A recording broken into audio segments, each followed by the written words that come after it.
بريدہ سے انہوں نے یحییٰ بن یعمر سے روایت کی، انہوں نے کہا کہ سب سے پہلا شخص جس نے بصرہ میں تقدیر سے انکار کی بات کی معبد جہنی تھا۔ میں یعنی یحییٰ اور حمید بن عبد الرحمن حمیری حج یا عمرے کے ارادے سے نکلے۔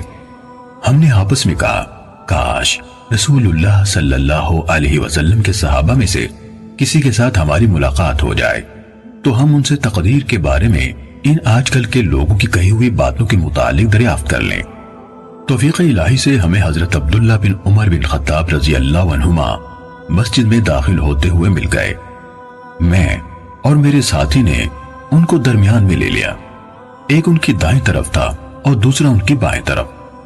مجھے اندازہ تھا کہ میرا ساتھی گفتگو کا معاملہ میرے سپرد کرے گا، چنانچہ میں نے عرض کی، اے ابو عبد الرحمن، یہ عبداللہ بن عمر رضی اللہ عنہما کی کنیت ہے۔ واقع یہ ہے کہ ہماری طرف کچھ ایسے لوگ ظاہر ہوئے جو قرآن مجید پڑھتے ہیں اور علم حاصل کرتے ہیں، اور ان کے حالات بیان کیے۔ ان لوگوں کا خیال ہے کہ تقدیر کچھ نہیں، یعنی ہر کام نئے سرے سے ہو رہا ہے، یعنی پہلے سے اس بارے میں نہ کچھ طے ہے نہ اللہ کو اس کا علم ہے۔ ابن عمر رضی اللہ عنہما نے فرمایا، جب تمہاری ان لوگوں سے ملاقات ہو تو انہیں بتا دینا کہ میں ان سے بری ہوں اور وہ مجھ سے بری ہیں۔ اس ذات کی قسم جس کے نام کے ساتھ عبداللہ بن عمر حلف اٹھاتا ہے، اگر ان میں سے کسی کے پاس احد پہاڑ کے برابر سونا ہو اور وہ اسے خرچ بھی کر دے تو اللہ تعالیٰ اس کی طرف سے اس کو قبول نہیں فرمائے گا یہاں تک کہ وہ تقدیر پر ایمان لے آئے۔ پھر کہا، مجھے میرے والد عمر ابن خطاب رضی اللہ عنہ نے بتایا، ایک دن ہم رسول اللہ صلی اللہ علیہ وآلہ وسلم کی خدمت میں حاضر تھے کہ اچانک ایک شخص ہمارے سامنے نمودار ہوا۔ اس کے کپڑے انتہائی سفید اور بال انتہائی سیاہ تھے، اس پر سفر کا کوئی اثر دکھائی دیتا تھا، نہ ہم میں سے کوئی اسے پہچانتا تھا، حتیٰ کہ وہ آ کر نبی اکرم صلی اللہ علیہ وسلم کے پاس بیٹھ گیا اور اپنے گھٹنے آپ کے گھٹنوں سے ملا دیے اور اپنے ہاتھ آپ صلی اللہ علیہ وآلہ وسلم کی رانوں پر رکھ دیے اور کہا، اے محمد صلی اللہ علیہ وسلم، مجھے اسلام کے بارے میں بتائیے۔ رسول اللہ صلی اللہ علیہ وسلم نے فرمایا، اسلام یہ ہے کہ تم اس بات کی گواہی دو کہ اللہ تعالیٰ کے سوا کوئی عبادت کے لائق نہیں اور محمد صلی اللہ علیہ وسلم اس کے رسول ہے۔ نماز کا اہتمام کرو، زکوٰۃ ادا کرو، رمضان کے روزے رکھو، اور اگر اللہ کے گھر تک راستہ طے کرنے کی استطاعت ہو تو اس کا حج کرو۔ اس نے کہا، آپ نے سچ فرمایا۔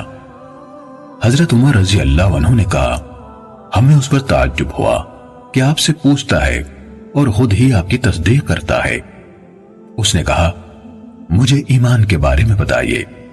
آپ نے فرمایا، یہ کہ تم اللہ تعالیٰ، اس کے فرشتوں، اس کی کتابوں، اس کے رسولوں اور آخری دن یعنی یوم قیامت پر ایمان رکھو اور اچھی اور بری تقدیر پر بھی ایمان لاؤ۔ اس نے کہا، آپ نے درست فرمایا۔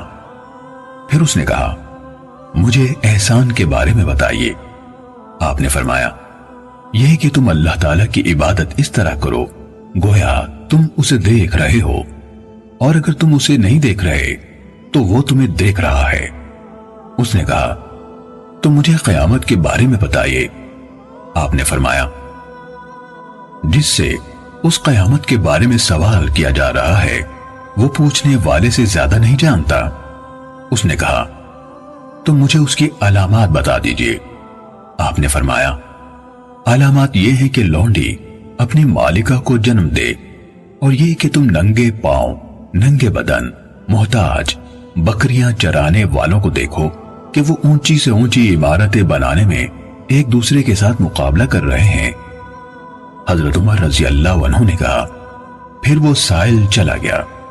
میں کچھ دیر اسی عالم میں رہا، پھر آپ صلی اللہ علیہ وآلہ وسلم نے مجھ سے کہا، اے عمر، تمہیں معلوم ہے کہ پوچھنے والا کون تھا؟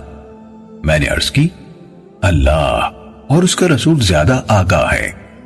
آپ صلی اللہ علیہ وآلہ وسلم نے فرمایا، وہ جبرائیل تھے، تمہارے پاس آئے تھے، تمہیں تمہارا دین سکھا رہے تھے۔ صحیح مسلم حدیث نمبر 93